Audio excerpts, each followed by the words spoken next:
Craig Gray, peacewalker.net, and we are doing case studies. So I thought it'd be interesting for you folks to kind of hear some actual stories of people utilizing the Peace Walker perspective in their own lives, and kind of the journey and the transition between before kind of being introduced to the materials, and then kind of the transition of what your experience of it was going through it, and then how have you used it? Has it been beneficial to your personal life and your professional life? Grant is actually a professor. He's a doctor. I love embarrassing him, but a very modest and humble guy. So I appreciate you being here, Grant. Grant's in one of our master classes too that we haven't unleashed yet in peacewalker.net, but that was awesome. I'm looking forward to putting that one out in the master classes. Is a great discussion of kind of classroom management and that type of thing. How do you utilize the Peace Walker materials in the professional setting of academia and being an instructor. But today we're going to talk about, how did you come about going to training? What was the transition like? How has it changed the way you kind of view your life, and how do you practically use it, and is it useful rather than just a bunch of Grant's a philosophy teacher too, so it's kind of interesting, right? So you get the non-academic and the academic of how some of those principles reflect into your life and your career. So I'll stop talking so much. Let you actually talk. Let's see how to start. I'm in my 50s. I came to Krav almost 2 years ago now. When I was much younger, I dabbled superficially in Taekwondo, Aikido, and Judo, and I'd been out of it for years, and I could tell my body was aging, and I wanted to work on my balance and conditioning and in the martial arts, and basically stumbled upon the Krav Maga studio, and the impact's been phenomenal. I mean, I can't really overstate how much of an impact it's had in my life, both physically but also sort of ethically and philosophically, the way I think about myself and other people. It's the Peace Walker approach has really changed the way I think, but it's also in line with how I've approached philosophy with my students. I've long believed that our ethics or our philosophy, our core values, our worldviews drive our emotions, our behaviors and reactions. You know, how we think about ourselves and other people and the world will dictate the experience. And so if I have a classroom full of 30 people, some of those folks have ideas about the material and me that mean they'll be predisposed to having a good time. Yes. They'll enjoy the material, and other people are bored, but it's the same thing that's happening. Right. And so the shift for me in Peace Walker has been from, with my own issues, I've had some anger issues, not extreme road rage kinds of things. Looks like a pretty angry guy, right? Yeah. It's deceiving. It's stewing in there. The short jokes are getting old, but I've gone from kind of policing the unfairness of the world, kind of being angry a lot and frustrated, to a protector's mentality. Yeah. And you can feel it physically. The difference in traffic when you are sort of policing, like, that's unfair, that guy shouldn't cut in front of me, and you want to do something about it, to kind of letting that go and looking for opportunities to protect and help people. It is a physical change based upon your philosophy and worldview. And I think for me, I've been coming that direction through the philosophy I study and teach, but the Peace Walker experience in just 2 short years has changed really how I move through the world. Yeah. And it's very exciting. And you are part of peacewalker.net as well, obviously, because Grant trains at the studio, but also he's part of the application that really I'm introducing to you folks out there, is this online resource at peacewalker.net, and you've been a very integral part of helping me to get that up and running, and kind of taking and replicating that group and that community and the tools and the ethic of it and the skills of it, and kind of having a platform that we can actually share that with people who aren't in the geographical area. How effective do you think that is? In as far as, because you've done online classes and taught online classes, so I thought it's a very unique perspective that you have to bring to the table, because you've had that medium before in your coursework, and seeing results with students, and then in peacewalker.net is, the resource is fairly new. I mean, it's been my life experience bringing this to the table in the way that it is, but the online kind of manifestation of it is, I started on it a couple years ago and just pre-launched it this past, which would be 2007, what am I thinking, December 2017, and now it's, I don't know, what month is it? January 18. Right, now it's July of 2018, so we do have quite a few people on it already, so I'm seeing some of the good experiences and the benefits from it. But what have you experienced anything personally in that? Sure. I think it's becoming increasingly seamless between the studio classes with Krav and the sort of ethical community online with Peace Walker, that we sort of reinforce the values that we have in class. It works both ways, Right. and becoming more familiar with the people who are in the community. And when you're having a bad day and someone posts some interesting resource, it's a great way to kind of recalibrate and adjust, your ethics, your attitude for the day, your baseline. Right. And you're not alone. In the world, we sometimes go through the day professionally, and we have those sort of minor relationships, but we have this kind of group of like-minded folks available to you anytime you can access Yeah, it. that's And despite the diversity of politics, gender, age, we sort of have this core value system. It's nice to know it's there. yeah, absolutely, and that's the cool thing too that I really have been impressed with the growing community online. It's because it's the same heart of all the live stuff that I do and live stuff that we do as an organization is kind of like the first statement that you said, focusing on the right stuff. When you focus on the right things, that ethic and that philosophy of who you are and how you're seeing the other person. For instance, first and foremost, I think we have to decide and determine who you are, who I am. What is my identity? And our identity, you can identify myself with a lot of things. I'm an American, I'm a teacher, I'm a father, I'm a brother, I'm a mother, I'm a whatever, I'm a cop, I'm black, I'm white, I'm Catholic, I'm Buddhist. We have so many different ways that we can identify ourselves, which are fine. Those would be the relative nature. But I think the universal nature of I'm a human being, you're a human being, life is precious, the ideal of life is precious. And I don't have to compromise that ethic to protect myself. Right? So how can I separate those two things out?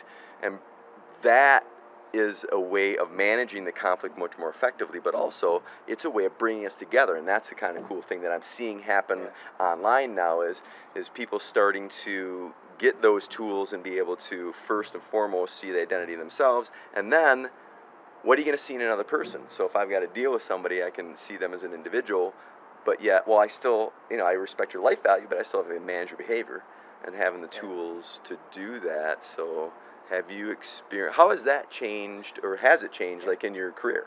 Oh, quite a bit. I've been teaching for over 30 years now, and so I have fairly developed skills for classroom management. But the nice thing is with Krav and Peace Walker is I feel like if the unlikely event of physical violence would happen, I'm getting more and more prepared for that. But the day-to-day conflict that we have, whether it's in the classroom or in traffic or in the coffee shops or whatever, I feel like the Peace Walker side of things is actually more practical, more useful. Yeah.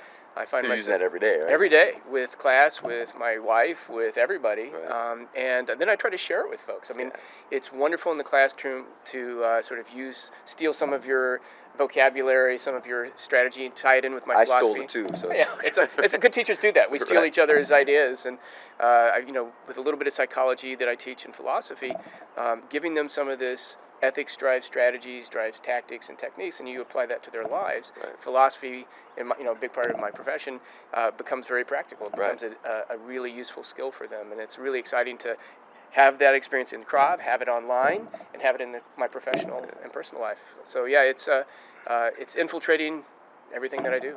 And that's cool, and that's really what I'm trying to bring across to like you folks out there is most likely, maybe not, but most likely you are already training in Krav Maga or maybe a different martial art, or I don't know, maybe you're a CPL holder and you want to learn how to defend yourself more, or you already are, maybe you're an instructor, but how these worlds are not separate. And I come across so many organizations and people that it's compartmentalized. It's like, oh, well, I'm going to learn how to kick some ass or defend myself, and it turns into an egotistical endeavor. I had a gentleman just 2 nights ago, right, email me, and he's from, I don't know, like Nebraska or something like that. And he's asking about Krav stuff, right? And he's like, well, and he found God, which nothing wrong with finding God, but sometimes you just got to be careful. That's all. Of what's your motivation? And anyways, he had some really legitimate questions that I really commended him for coming to the conclusions on. He wanted to know, well, in your experience, being that apparently went on the Krav website, my Krav website, and he saw that I was an instructor, and I teach a pretty diverse crowd, and I teach women, and I teach men, and practical self-defense. So he's coming from the traditional martial arts, and then he's now gone over to like Krav and that type of thing. So he wants to be more practical, and he wants to help people to be empowered. And he's like, well, what do you see that men want to learn and why they want to learn versus what women want to learn and why they want to learn that? And in my Craig nature, I thought about it. And in my experience, and take it for what it's worth out there, gang, and I want you to really think about this, because at first you may take offense to it, but I want you to think about it, and obviously I believe it's true, it's true, but it's very straightforward. In my opinion, most men come to me to want to learn, especially Krav Maga on that, it's because they want to feel powerful. Most women want to learn because they want to feel safe. Now there's a lot of overlap, but if I had to pick one thing per group, that is it. Men is to feel like I'm a protector, I'm powerful, I can take care of myself, I've got the confidence. Other people will see me as being powerful, that I have their back, so I can save face and all this. And then the women, just quite frankly, most of the time they want to protect themselves from the shenanigans of the men, right? But it very much comes out of that philosophical standpoint of how do you see the world, how do you see yourself, how do you see your training. And I don't believe, and that's why the PeaceWalker.net thing, I don't believe that the training is separate. I think it's all integrated in. It should be taught that way. Which, one of the things I dig about how you teach some of your classes, can you go into a little bit of detail on some of the philosophy classes that you teach for the medical profession? Oh, sure. One of the courses I teach is biomedical ethics, and many of the students are nursing students who are already out in the field, some of whom have had decades of experience, but they have to get their bachelor's or something now for accreditation. And so we deal with real case studies. They bring life experience to the class, and then I give them sort of the basic ethical concepts that they can use to apply it to their cases, to their lives, and we share those things. And it's really quite interesting, because they'll have to navigate, especially as nurses, they'll have to navigate conflict in the families, Yep. between patients and families, between patients and doctors, and between staff. Them and doctor. Exactly. Yeah, staff, It's right. it's an amazing. More people. There's a team approach to medicine, and teams mean potential conflict. Right. And you have hospitalists who are sort of the go-betweens, Yeah. kind of negotiators between in these conflicts.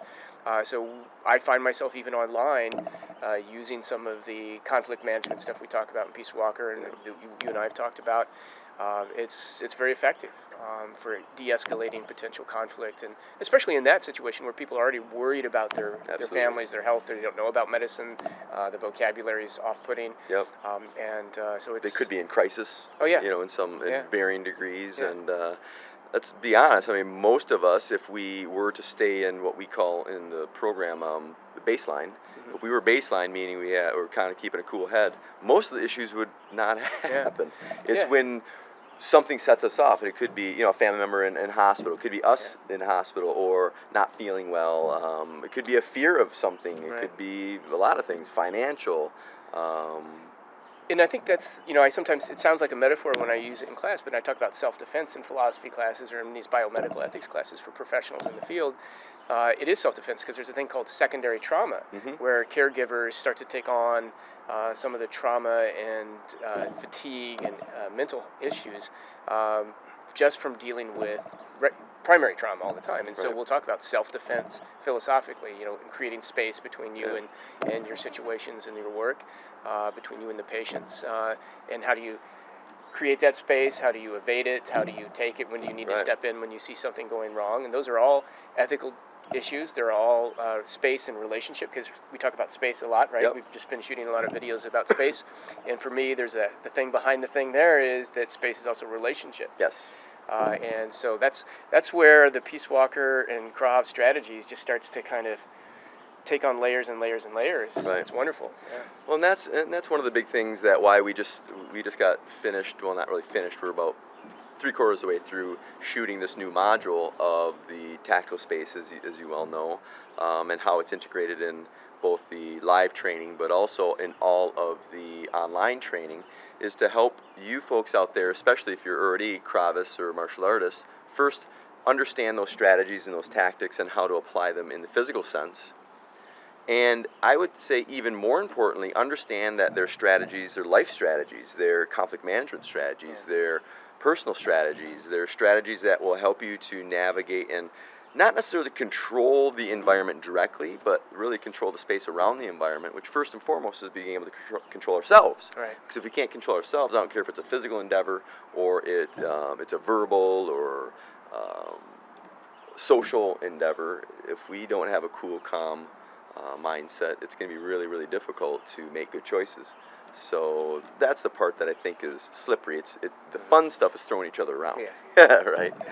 But there's so much more to it in a good, positive way, and not this granola crunchy tree hugger type way, but a very practical way. That's why I really respect the work that you're doing with bridging that gap between. Because I do love philosophy. You know, I had a good time in Greece as well a few years back, and a minor in philosophy, but. Philosophy is great, like anything else, I think. But what really, I think, brings the horsepower to it is, wow, this is really practical, too, if you know how to approach it and know how to utilize it. And I really respect the work that you do, because you help people to do that, and you have a course that could be even the name, what was it called again? Philosophy, biomedical ethics. And biomedical ethics. I mean, holy cow! That just the name of it is just kind of scary to me academically. Like, holy shit! Right? But there's that human element and the element of, wow, knowing a little bit in the right way, it makes it incredibly a lot more practical, and my life is better. I'm able to do my job better. I'm more proficient at it. I can then not have to worry about all the interpersonal static that we get, so I can do a better job. And same thing I would imagine in the classroom. Yeah, one of my favorite classes that I teach is called The Good Life, and it's an overlap between psychotherapy and philosophy, which has a history of soul doctors, as we sometimes call it, and it's applied philosophy. And so I see Peace Walker is kind of applied martial arts and applied philosophy, and it's the same in my classroom. And so it's wonderful just to kind of navigate, kind of move between those different modalities, if you will, and seeing how effective they can kind of communicate with one another, inform one another. Yeah, absolutely. I think the idea, and it sounds so much of the terminology now is so cliche, like the peaceful warrior. You know, it's like, well, you want to just like barf in a bag, but it really is, when saying it, it really is meaningful in a way that the idea why I started both in Krav Maga, started in martial arts, and try to apply these ethics of protecting life, they can be very practical, and they can also make it to where we are a so much better practitioner. We're better protectors. We know not only ethically kind of clarifying what to protect under pressure, but also how to protect it. And the skill set to do that. It makes it easier for us, I think, to show empathy and to show respect to the life value if we have the skills, so we don't feel nervous about it, as nervous. We know how to kind of navigate that. But, well, thank you very much, Grant. I appreciate you sharing some of the kind of ways that some of your journey, I guess, and the ways that you're applying it. And thank you guys for being part of this as well. So we'll see you on the next one.